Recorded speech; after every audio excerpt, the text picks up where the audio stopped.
like to introduce our speaker. Yusuf Chamber was born in Woking, Surrey, United Kingdom. He has been involved with a number of leading Muslim organizations, both in UK and abroad. Brother Yusuf Chamber, welcome. أعوذ بالله من الشيطان الرجيم بسم الله الرحمن الرحيم الحمد لله والصلاة والسلام على رسول الله الكريم. Brothers and sisters in Islam, Assalamu alaikum wa rahmatullahi wa barakatuh. May the peace, may indeed the peace, the mercy and the blessings of Allah the Almighty, the Creator of everyone, the Creator of everything, be upon the whole gathering. Ameen. Okay, mashallah, it's so nice to be here in, I just said it was Edinburgh, by the way. It's not Edinburgh, I've just been corrected. One of the brothers said, no, you're not in Edinburgh, brother, you're in Aberdeen. So it's the first time in Aberdeen in my life. I came from, actually I left from Leicester many hours ago. What was the time? It was 3:30 on Friday night. It's fright night. When you drive on Friday night on the UK motorways, it's fright night, right? So I left at 3:30 and I got here at 3:30. That's 10 hours later. However, I did have a little detour via Newcastle to go and see some brothers and eat some food with them, alhamdulillah. So there was a blessing in the journey on the way, alhamdulillah. So may Allah subhanahu wa ta'ala accept all your righteous intentions for coming here today, and for you to try to learn something about this topic from me. Although, you know, maybe I'm not the best person in the world to explain it, because I'm kind of biased, you know. I come from a socialist background. Originally I was socialist, originally I was born as a Catholic into a Catholic family, of an Irish Catholic father and English Catholic mother. And it's very apt that we should discuss, you know, Roman Catholicism, RC, in terms of this topic today. Because the very foundation of the secular democratic state, under which things like atheism thrive, agnosticism, and secularism, of course, thrive under this state. And most of the world is being governed, whether they like it or not, whether they even admit to it, they are being governed under this system, the social secular democracy, this political framework. But I go back because Roman Catholicism was the very construct under which this secular movement occurs. So the first point of contact, if you look in the historical point of view, you will find that Christianity never actually thrived in its prime state as Jesus, peace be upon him's teachings. For the first 300 years, the Christians were not called Christians, they were called Nazarenes. And the Nazarenes used to practice the pure faith of Jesus, peace be upon him. And then over a number of years they were chased and they were tortured and they were, you know, they were not allowed to publicly, you know, proclaim their faith. So these people were Muslims as far as I'm concerned. You know, this is the first thing. Now, what happened from this true-line, pure state of Islamic monotheism, that Constantine took the concept of Christianity and he bonded it together with Roman pagan, thought, and they created the first monolith, the Christian state. But there was no such thing as the Christian state because there was nothing to dwell upon. The teachings of Jesus, peace be upon him, they were not voluminous. There was only, you know, if you look at the actual text of the Bible, you will only find 2 or 3 paragraphs attributed to Jesus, peace be upon him. You see, so how can you have a state that is constructed around a few statements? Where you look at the teaching of all of the beautiful prophets of Islam, and you end with Muhammad sallallahu alayhi wa sallam, and you have some hadith some collections of ahadith of 300,000 statements. Some of course, many of them da'if, many of them, not accepted. But some of the people I've met today from, places like Morocco or, Mauritania. I met one guy, a young boy, and he had a collection of 100,000 ahadiths in his head. You see? So this is so this state, this monolith, was created from a false paradigm. It should not have existed. It should not have been allowed to occur, but it did, because the Romans thought it to be convenient. They took this new faith and they sort of messed around with it and said, look, this is Christianity. In actual fact, that was nothing to do with Jesus, peace be upon him.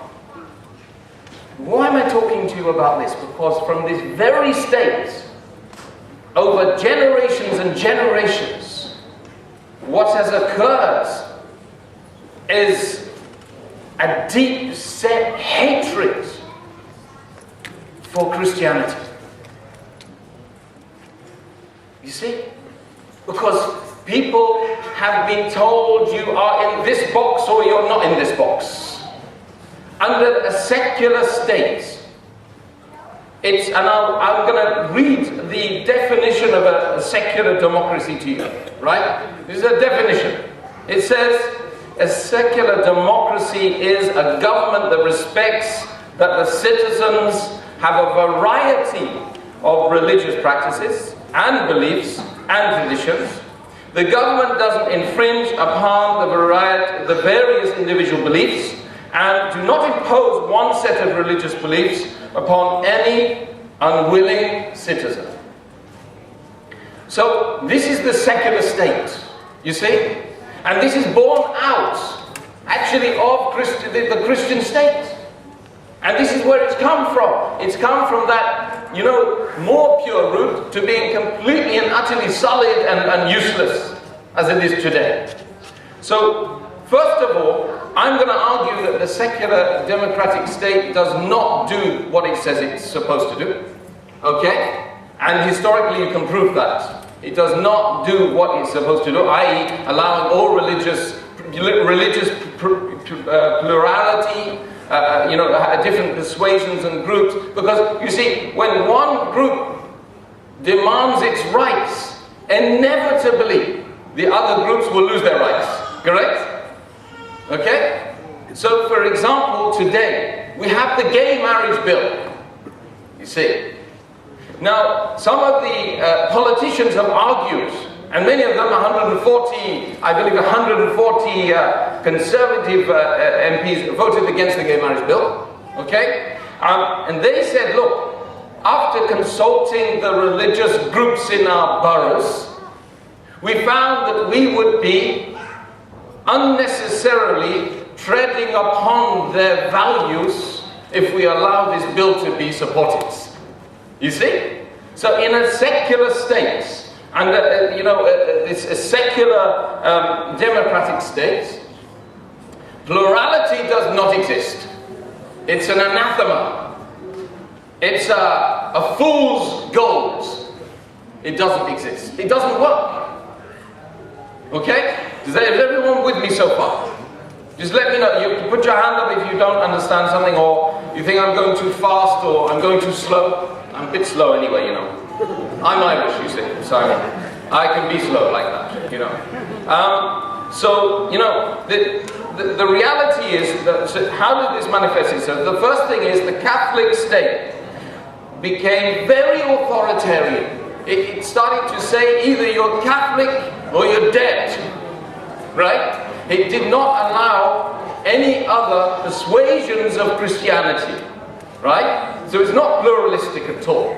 So from this basis, there was an intellectual movement that was born, okay, which challenged that authoritarian monolithic state. Okay? So this state gave rise to an organization, a postmodernist era, known as the post-Enlightenment period. So these thinkers, these intellectuals, they conceived a state that would exist which was godless. It did not, no longer, because they're rejecting that. You see, they're saying that because the Christians, or the Orthodox Christians at the time, could not accept other people of different various concepts and ideas and faiths and so on and so forth, they would have to reconstruct and rethink the whole thing. Okay. You see? You see, so from a false paradigm, it leads to more falsity. It can't lead to more goodness and something purer. It gets worse and worse. So it starts off with that monolithic Catholic, interpretation of Christianity, which is wrong, and the state then being completely separated from, your daily acts of worship, from, all of the things that you have to do as a human being is separated. Okay? So what the situation is, these guys then come up with this thing, they say no. Therefore, we need the secular state. Okay? Which allows pluralistic behavior, and this strategy will be the best one. And that is where we are today. We live under secular social democracies in the world.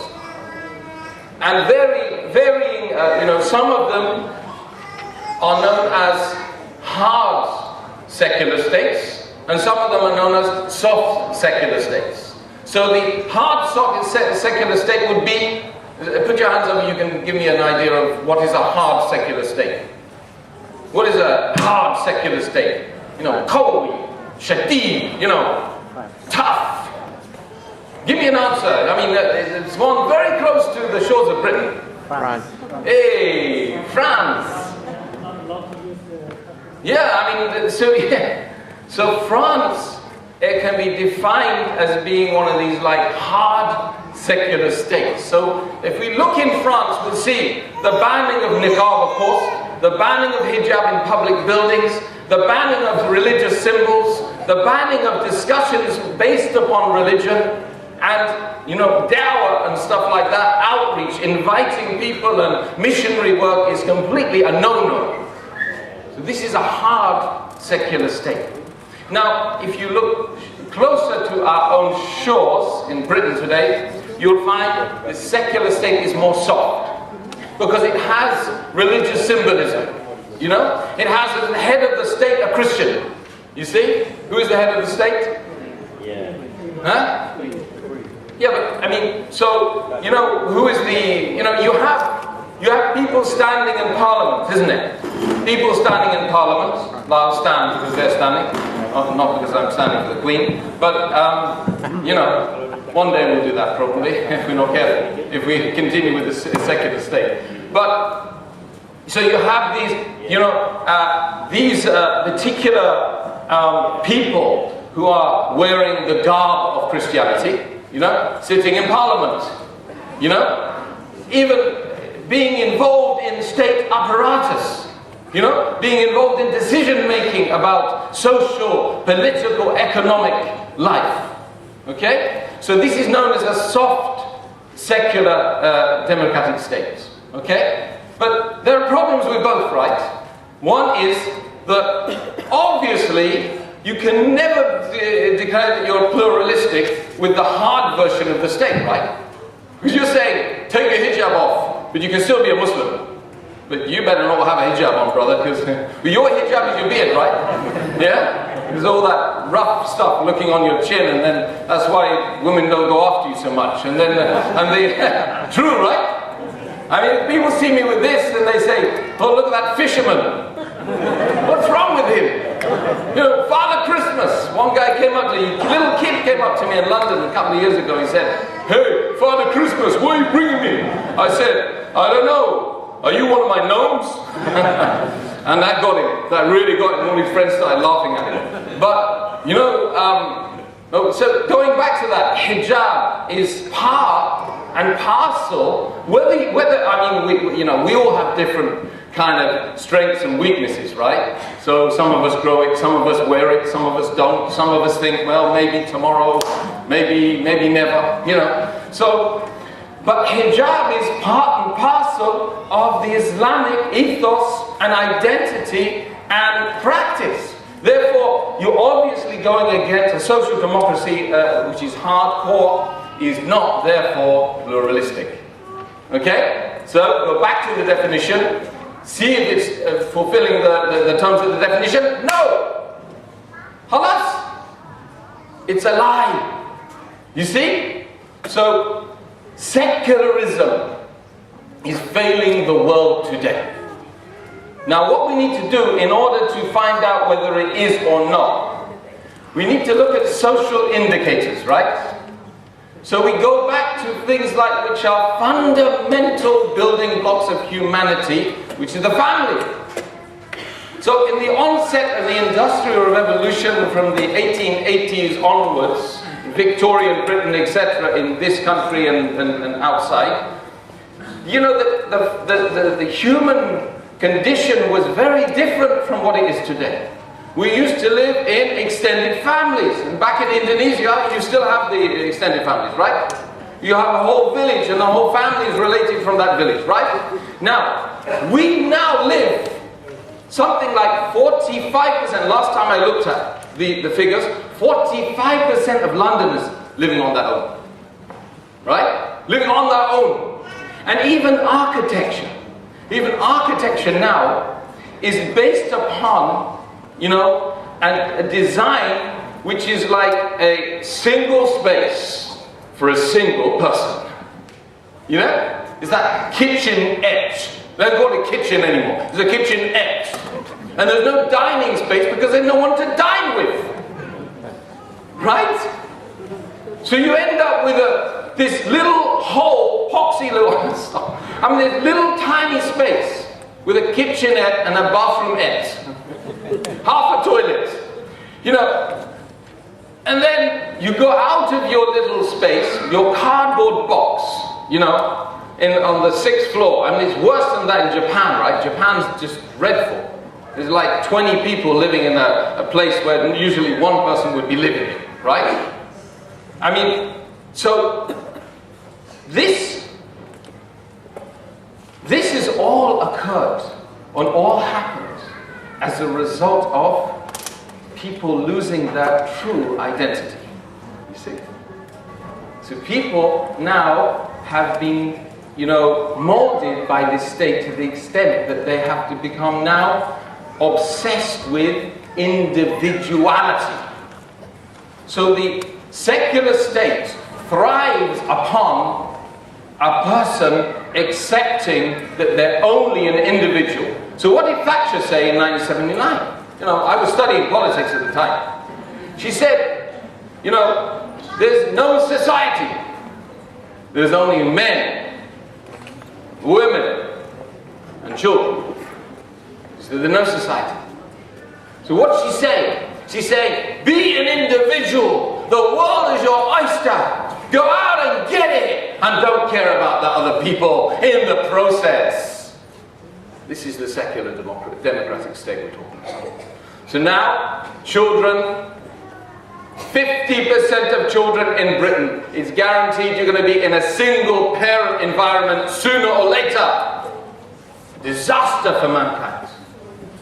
And we know that when a single parent tries to engage and look after that child, they're going to fail in many areas. So it's not just a question that the extended family from the Industrial Revolution was taken out. Now it's the nuclear family that's under attack. The nuclear family, I was doing research a long time ago, in 1964 they said that the nuclear family, was reducing in size, and then in the 90s it had reduced in size again, and then in the 20s, now in the year 2010, in the year 2012, you'll see an increasing, a decrease in the number of people who are actually living in the nuclear family, to the extent now that, they claim that the average nuclear family You know, it's only because the Muslims are having children, actually, that we can even talk about a nuclear family these days. But, you know, it's like it was 1.2. The average family is like 1.2, and it's going down. And soon, we're all going to be living in little boxes on our own. You see? So, the secular state now has failed humanity. It has failed mankind. Because mankind is ultimately a social being, and they thrive together in families. So society, this type of system is destroying mankind and destroying the opportunities for it to be more successful. Okay. So it's broken Britain. If you look today, that, you know, and there was one report, now I'll just find that report for you. One report on children's condition in the UK and USA, right? So it said that the Children's Society report published in 2009, February 2009, he said, our children live in more broken families and relatively poor conditions with drugs, obesity, and not a failure in educational institutions and so on and so forth. More than any other time since the surveys have been conducted on. So basically, children are now living in a worse condition in these times of this social democratic systems than any times before. Okay, and that's in Britain and in USA. Okay, so these are the figures that were conducted. So now, if you look in these systems as well, in these particular systems that we have, there's a massive rise in atheism and agnosticism. Atheism, of course, is in the absence of a God. The belief that God did not create anything, that we just came into being from nothing. Okay? Right? Okay? So how possible is that? I mean, ask the average Joe Bloggs public in the street in Aberdeen. See this mobile phone? Yeah. Oh, right, yeah. I was walking in the desert one day, I just picked it up and I found it, and what I reasoned with myself is that the mobile phone created itself in the desert. Yeah, it happened. So I was just walking, picked it up, and then I realized, wow, over about 1 million to 2 million years, it was, the sand, of course, because this is made of glass, it's made of plastic, it's made a bit of metal, by Apple. Probably made from Apple as well, in apples, right? But, so I saw this on the ground and I realized, wow, what an amazing occurrence. The sun beat down on the earth. And the sand sort of melted. And after it melted, the process, some camel kept treading on it, and it sort of flattened it out, yeah? And then after a bit of time, with the heat and the rain became to bear, and the insides of the mobile phone developed itself. It's just amazing. It's a miracle. And then after some time more, I walked by and I picked it up and I pushed the button and said, "Hi, Mum, I'm speaking to you from Saudi Arabia on the phone that made itself." And my mum says, "Go back to bed, son. You've been drinking or something." So, this is what the atheist believes. This is fundamentally what the atheist believes.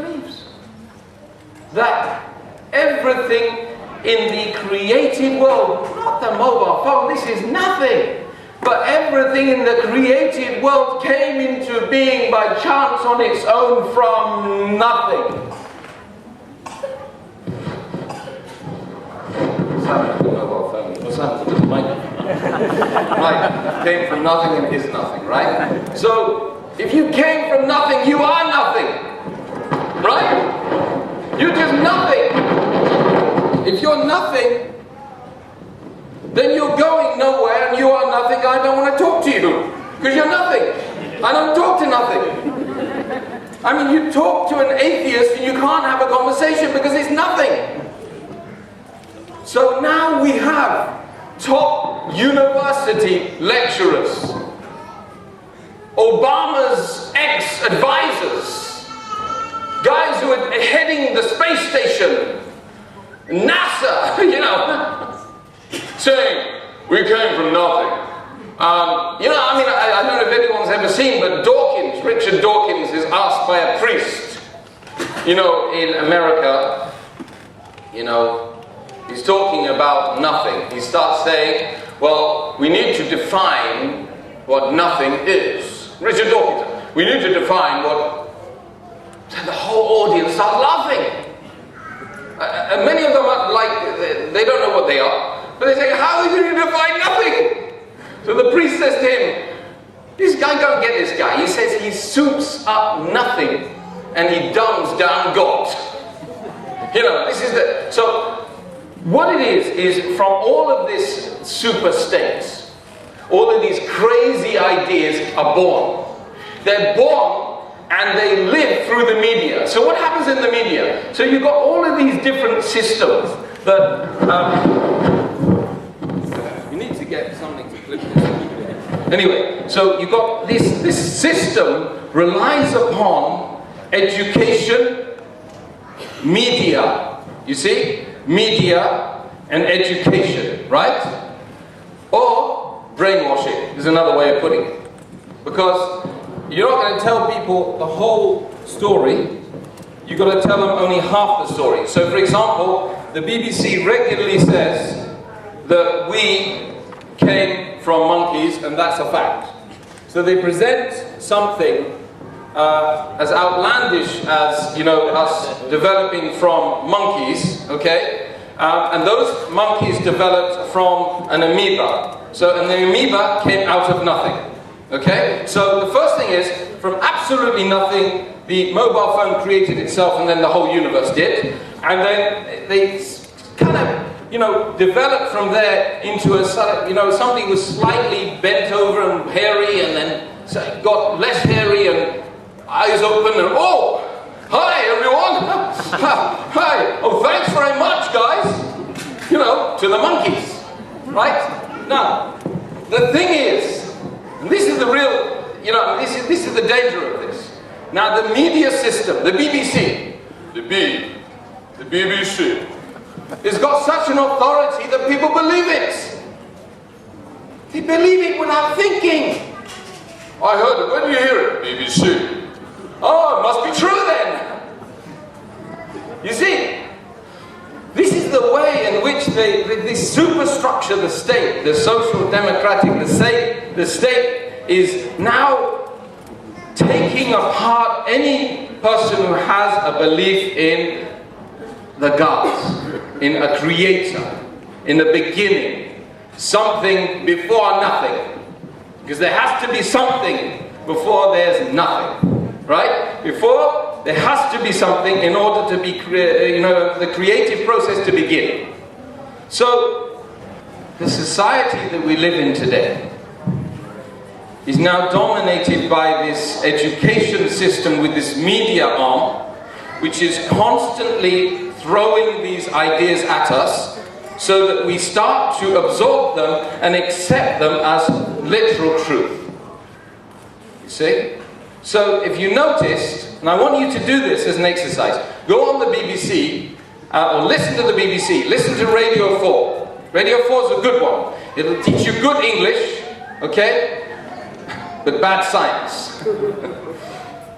Some of the science is good, of course. And we should thrive, we thrived, you know, as an ummah, as an empire of Muslims. We thrived because we took science and we did not eliminate God from our investigative process.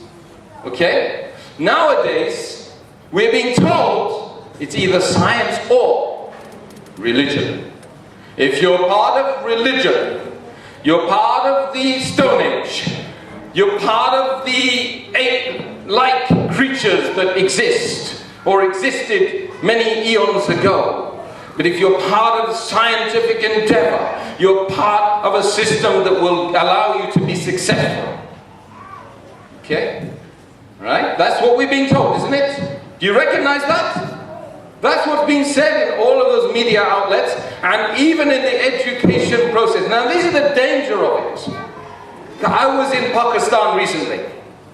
I was in Lahore and Islamabad, and I did a circuit of the universities. And so all of these young Muslims and Muslimah, you know, these young girls and boys, you know, investing, how proud they are to be in this university, and Lums and, you know, Beacon House, and really cool places, man. And these places, the very same places, are the places that are trying to get them to think of a world without Allah. They do not want them to bring religion into any aspects of their life. And this is secularism.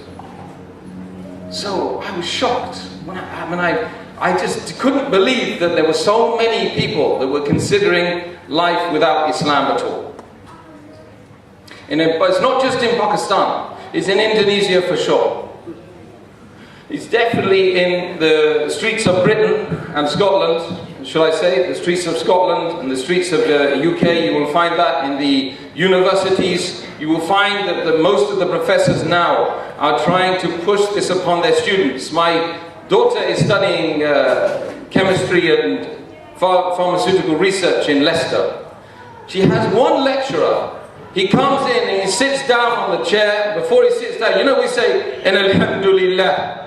We say in the name of Allah, Bismillah ar-Rahman ar-Rahim. Alhamdulillah Rabbil Alameen. Alhamdulillah Rabbil Alameen, shall I say. He comes and he says, there is no God. That, you know, so this is now being pushed upon the Shabab, upon the youngsters, upon the Muslims particularly. They're at the forefront of it in universities. So wherever you go, now I was in Qatar, Education City. You know, the 10 top universities in the world put in one place called Education City in Qatar. And now they have a plan to secularize these states, secularize the Muslim lands, bring all of these, you know, beautiful, flowery languages and semantics in, and for them to be told that effectively, you know, there is no God and you don't need Allah, you just need scientists. So what's the problem with that? Well, aside from the fact that we believe that the Quran is the only thing which is eternally unchallenged today. Eternally unchallenged. Meaning, there is no thing or nothing which, or no person, or no society, or no group within the history of mankind in 1400 years that was able to have challenged the Quran in its veracity, in its style, in its delivery, in its meaning, in its semantic messages. You see? But science, this is it. You're able to challenge science every day. So for example, to take induction as a concept, and you say, for example, that all swans are white, or all sheep are white in Wales. So you go to Wales and you say, I've seen 15, 20 fields and all of the sheep are white. So what you do is you make a statement about a particular, and you make it general. What's the problem with that? First of all, you haven't seen all the fields at the same time, and you can't. Only Allah can do that. Yeah. Secondly, you don't know the history of swans and sheep. You know. Thirdly, you know, it's about whether you trust the person who's telling you that this is the case. So generally, yeah, we see some, sheep, and we say, yeah, they look all white to me. Right? But a scientist, what he relies upon authentic testimony. Authentic testimony. So, if you don't trust this guy, right, he could be an adulteress, he could be drunk most of the nights, and you're going to believe him, right? What is this? What is this? What am I talking about here? I'm saying that the scientific body of knowledge that we have today, when you test it, and you put it under rigorous, tests, you will find that it's bakhwas. It does not make sense. In actual fact, you can challenge that, but you cannot challenge the Quran. Okay? So, reality is today that the science that we have today is constantly in a state of flux and changing. Okay? Whereas the Quran remains completely and utterly unique and unchallenged in 1400 years. And this is what you guys need to learn. You guys need to learn. When you go to the universities, before you send your children to the universities, before you send your children out into society, you have to teach them what Islam is and what the challenges are. You have to teach them to be able to speak about their faith with certainty, with wisdom, with fair preaching. You have to teach them about the da'wah. Da'wah is the thing which changed the early generations, and what changed the early generations will be what changes the latter generations. If we're able to cogently, intelligently, rationally speak about our faith and convince anyone, regardless if he's a scientist or a cleaner, the cleaners mostly are more intelligent than the scientists these days, by the way. From my experience, by the way. Okay? Because the scientist has taken the concepts of this brainwashing and he's not thinking anymore. You say, no, it came from nothing. Whereas you talk to the cleaner, he say, listen mate, nothing can come from nothing, mate. He's going to tell you the truth, right? So if we can speak about our faith, for example, if you can prove, like I've just said, use that example, yeah? About the mobile phone, it can't create itself, right? So everybody in the room will say, yeah, of course. Even non-Muslims, not yet Muslims, they will agree that nothing can create itself from nothing. Something has to be there in order to create it. So you understand that we have a system that we teach called Gora. God, oneness, revelation, and prophethood.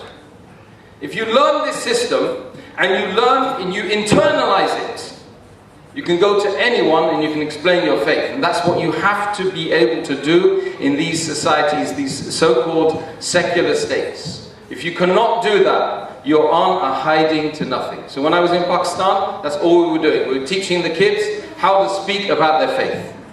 Right? I actually had a conversation with the dean of the faculty in one of the universities. And I sat down with him for about an hour and a half. And he was of the opinion that the secular mindset is better leave unto what is Caesar's unto Caesar's, and to Allah what is Allah's. You see? This is his view. Many of the Pakistani intellectuals are taking this concept that this is, the domain of the life and this is the domain of the faithful. You see? But, and this is the issue, that in Islam, this one is the same as this. There is no separation between the life and the state. The state runs the life and the life runs the state. The state is the life and the life is the state. And the proof is that, for example, in Spain, in Andalusia, from 711 to 1492, there was a state that was run, a Sharia law, from Islamic law, all the way through those 700-800 years. Started off by a minority rule, Muslim minority rule, okay, that ran that place in the affairs of society for more than 700, 800 years, okay? And to be honest, if you look in history, you'll find that no other system, no other religion has ever run a society for that length of time at all. In fact, not even run the system, because you can't say that the Constantinian state was doing that. It wasn't. They had no rules, they had no Sharia. Sharia came from the Quran and the Hadith of Rasulullah sallallahu alayhi wa sallam. Correct? Right? In the understanding of the ulama, from the first 3 generations. The companions, the companions of the companions of the companions of the companions. Right? Okay, so therefore, Islam naturally, by definition, is the only thing that can stand in the way of the secular state, and that is why today you have the media speaking harshly about Islam, associating the very concept of Islam as being something which is about terrorism, about cutting of the hands, removing the limbs, whipping the people, beating the wives, abusing the women. Whereas we know that 99.9% of Islam is nothing to do with that. If you put the books of Sharia all in this room, you know, thousands upon thousands of books, how many of them can be talking about cutting and beating and whipping? You see? That's why I always ask a non-Muslim when he comes to me, he says, yeah, you know, you cut the hands, you say, yeah, but you know what, Sharia deals with everything, man. It deals with so many things. It's about divorce and marriage and looking after your kids and the rights of your kids and the rights of your wife, the rights of the people who are not your wives, the rights of those, the neighbors, there's whole volumes written about the rights of the neighbors. You didn't know about that, that's Sharia. You see? This is why the Western media system now is desperate to get rid of the opposition. We Muslims, and Rasulullah sallallahu alayhi wa sallam, he said in a beautiful hadith, he said that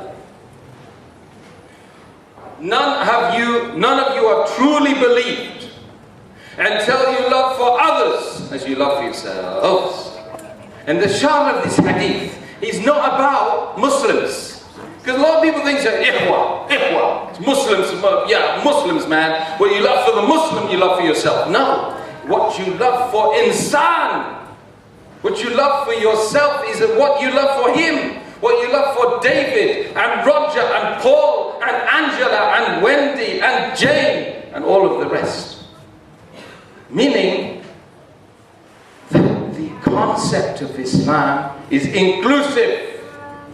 When the people were living in the state of Andalusia and all over the world in the Ottoman states, the reason they chose to live in those states, the reason they have people, Jewish historians making statements saying that the golden age of Judaism happened in the Islamic state of Andalusia.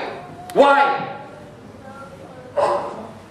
Because we have plurality. We have individual people wanting to do stuff and wanting to, he wants to be part of this state, and he wants to be part of this religion, he wants to do this.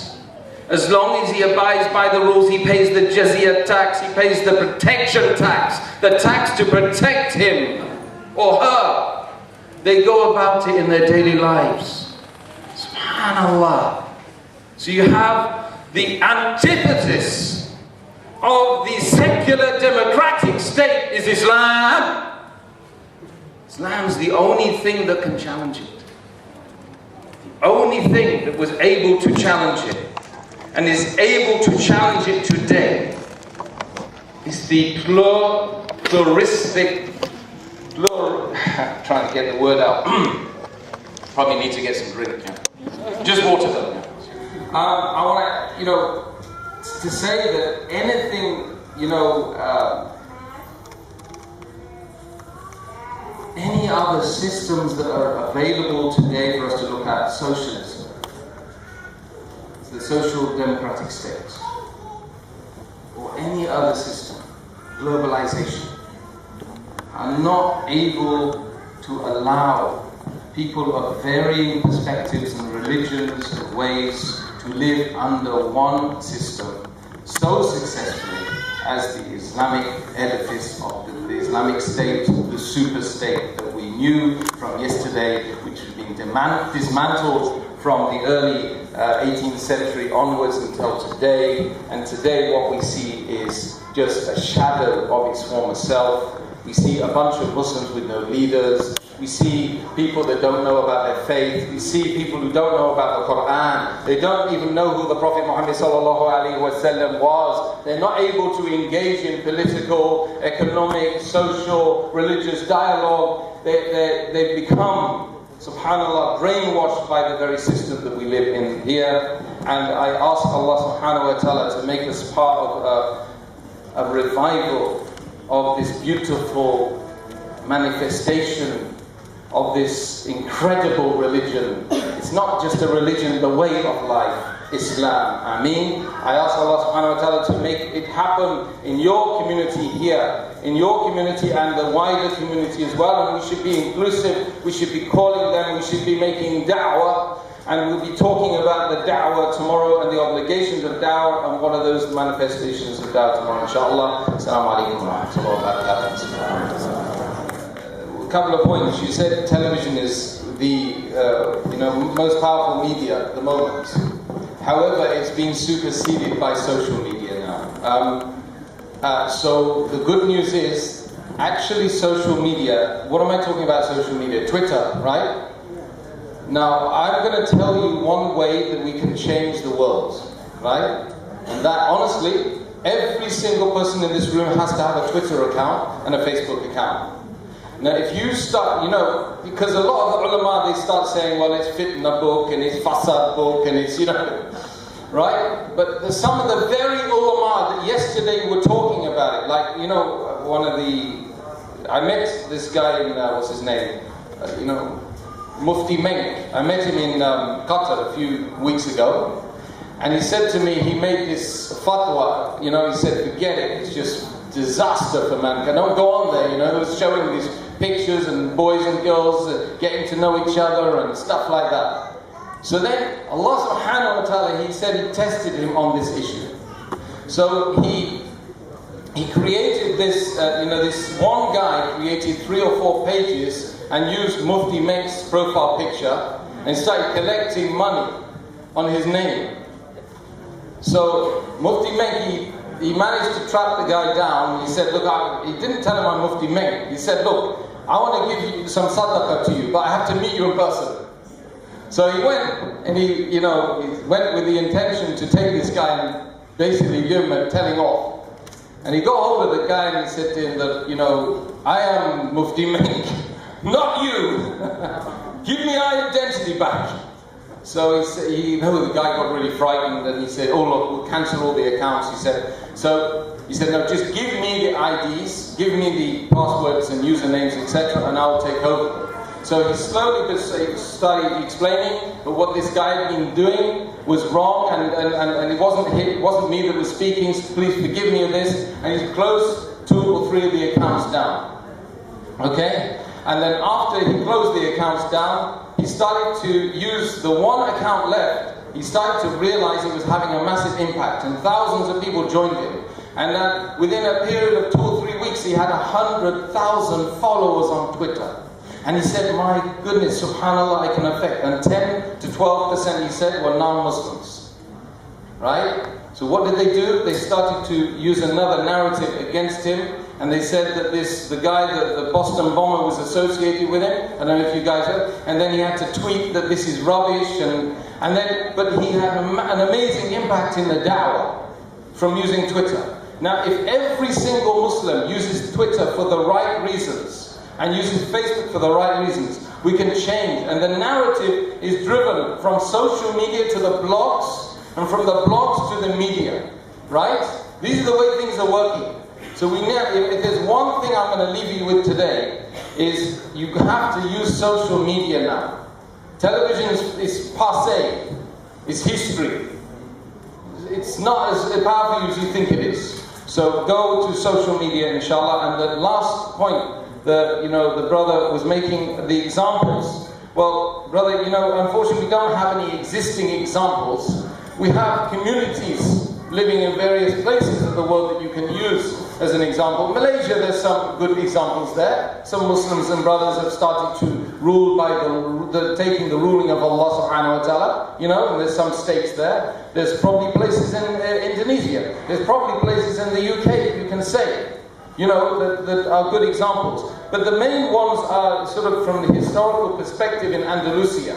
So, if you read S.P. Scott, you get a book by S.P. Scott, a lot of his historical stuff, Montgomery Watts, if you go to these people,